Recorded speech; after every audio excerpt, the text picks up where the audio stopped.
Erev Tov Rabotai, we are continuing with our Mishna Yomi, Masechet Shevuot. We are up to Perek Zayin, Mishnah Daled. Today's Mishnayot should be Le'elu Nishmat, Neria ben Svetlana Ranbayev, Eliyahu ben Burcha Israelov, Chana ben Miriam, Sason ben Raya, and Yehoshua ben Shifra, Menuchatam began Eden, Amen, and Le'avdir ben Chaim lechaim, v'derefua shelemav, Daniel Shalom ben Rosa, Betor Shah Chole Israel, and Achlama Mera ben Amin, Od Zion Chai ben Dvorah. The fourth claimant who swears and collects is someone whose opponent is not trusted to make oaths. If a person commits certain sins, we suspect that he might also be willing to swear falsely and his oaths are no longer trustworthy. Since we do not trust him to swear, the sages decreed that in cases where he is obligated to swear, the claimant swears instead and collects. The Mishnah lists the sins that cause a person not to be trusted with an oath. What are the circumstances that make someone's opponent not trusted to make oaths? Whether he once swore a false oath of testimony, or a false oath of deposit, or even if he swore a vain oath, he has violated the prohibition against swearing falsely or in vain, and he is no longer trusted with oaths. Even taking a vain oath which does not harm another person but is merely a sin against God disqualifies a person from being believed with an oath. Now, someone who swore an oath of declaration falsely is also disqualified from making oaths. For example, if he swore, "I ate," when in fact he had not eaten, or he swore, "I did not eat," when he had in fact eaten, he is no longer trusted with oaths. However, if he swore about a future action, "I will eat," or "I will not eat," and he did not keep his word, he is not disqualified because he may have meant to keep his oath when he swore it, but he was later overcome by temptation. This does not show that he would be willing to swear falsely in the first place.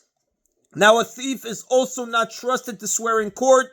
The Mishnah now lists various people who, though not strictly thieves, are rabbinically disqualified because they cannot be trusted when it comes to money. They are therefore not trusted with oaths. If one of them was a person who plays dice for money, playing dice for money is not considered stealing, even according to rabbinic law. The sages, however, disqualified gamblers from taking oaths because they do not provide any benefit to society.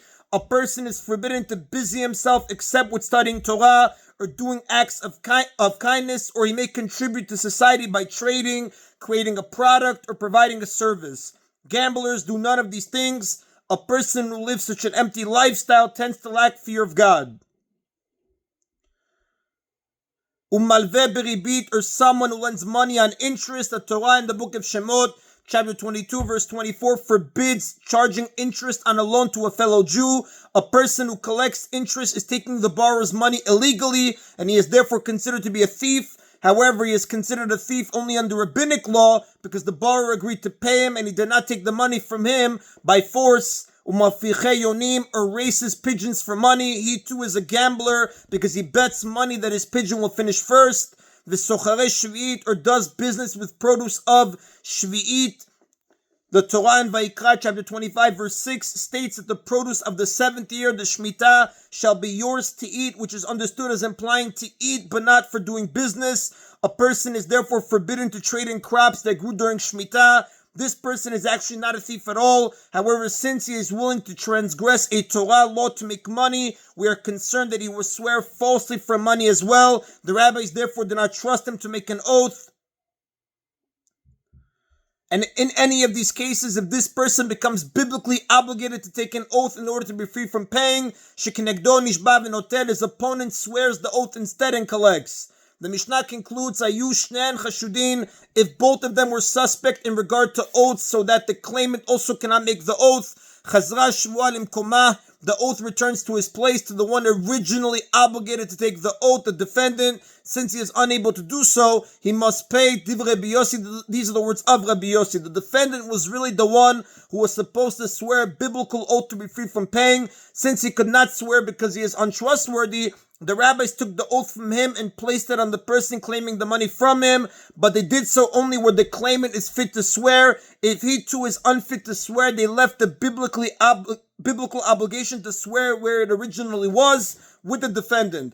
Since he cannot swear, he must pay. This is in keeping with the general rule that whoever must swear a biblical oath to be free from paying must either swear or pay. That's the opinion of Rabbi Yossi. Rabbi Meir Omer, but Rabbi Meir says, since neither one of them can swear, Yachaloku, they divide the disputed amount between them. The defendant pays half the amount in question. Rabbi Meir agrees that the defendant should really have to pay. However, he maintains that the rabbis penalize the claimant for being untrustworthy and unfit to swear. They therefore instituted that since he too cannot swear, he collects only half the amount of his claim.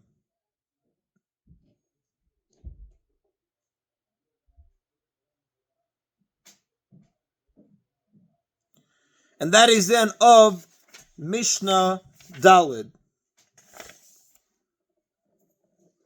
Mishnah Hay explains the final case in which the claimant swears and collects.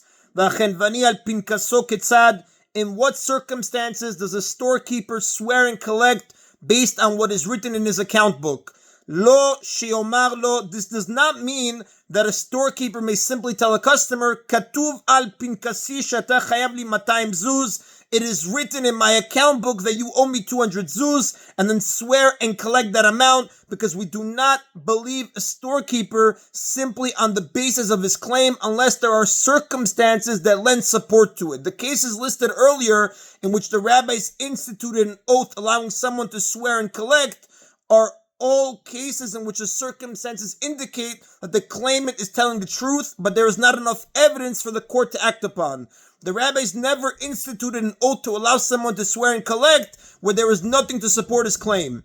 Ela amarlo, rather this refers to a case where someone told the storekeeper, Ten livni satayim chitin, give my son 2 se'ah of wheat and I will pay you later. Ten lepo'alai bisela ma'ot, or give my workers a selah worth of ma'ot and I will pay you the selah later. Now there are 24 ma'ot and a selah. Workers often prefer to be paid in small coins since they can more easily spend them on small purchases. In order to pay his workers' wages, the employer who does not have enough small coins asks the storekeeper to give his workers a selah's worth of ma'ah coins, and he will come by later and give the storekeeper a selah coin for each of the workers he paid.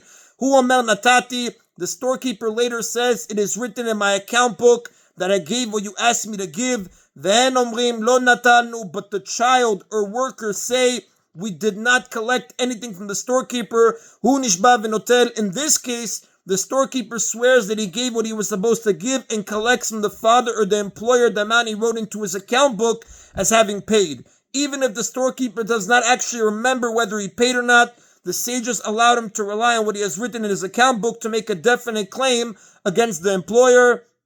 Then nishbain v'notlin, and the workers swear that they did not receive anything and they collect their wage from the employer. The child obviously does not swear and collect anything from his father since he has no claim against him. The Mishnah mentions the case of the child only to teach that even when the storekeeper is the only one to collect, he must first swear that he is owed the money.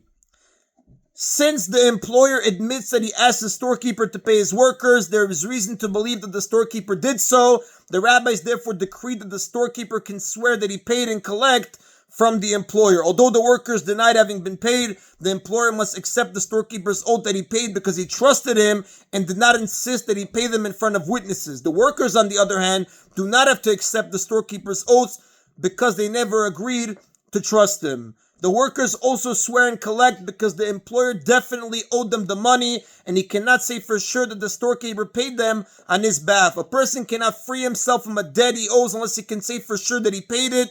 If he is not sure and the person to whom he owed the money claims with certainty that he did not pay it, the claim must be paid. For this reason, the workers should not even have to swear to collect from the employer since he cannot say for sure that he paid them what he owed. The rabbis required them to swear in this case only because the storekeeper contradicts them and is also collecting from the employer. When the storekeeper and workers take their oaths, they must do so in front of each other so that the one who is lying will be embarrassed to swear falsely in the presence of the one who knows the truth. Therefore, the employer pays twice, once to the storekeeper and once to the workers. Atana disagrees. Amar Ben Anas. Ben Anas says, Ketzad elu ba'in idei Shevuot shav, elu ba'in idei Shevuot shav.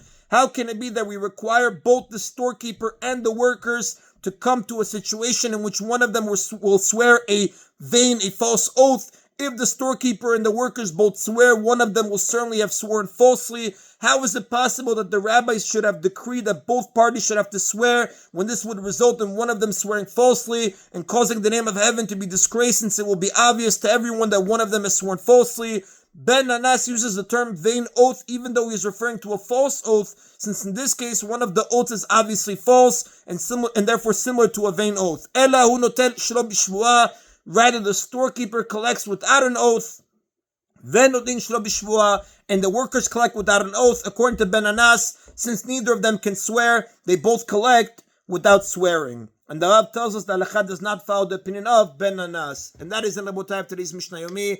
Baruch Adonai Le'olam. Amen v'amen.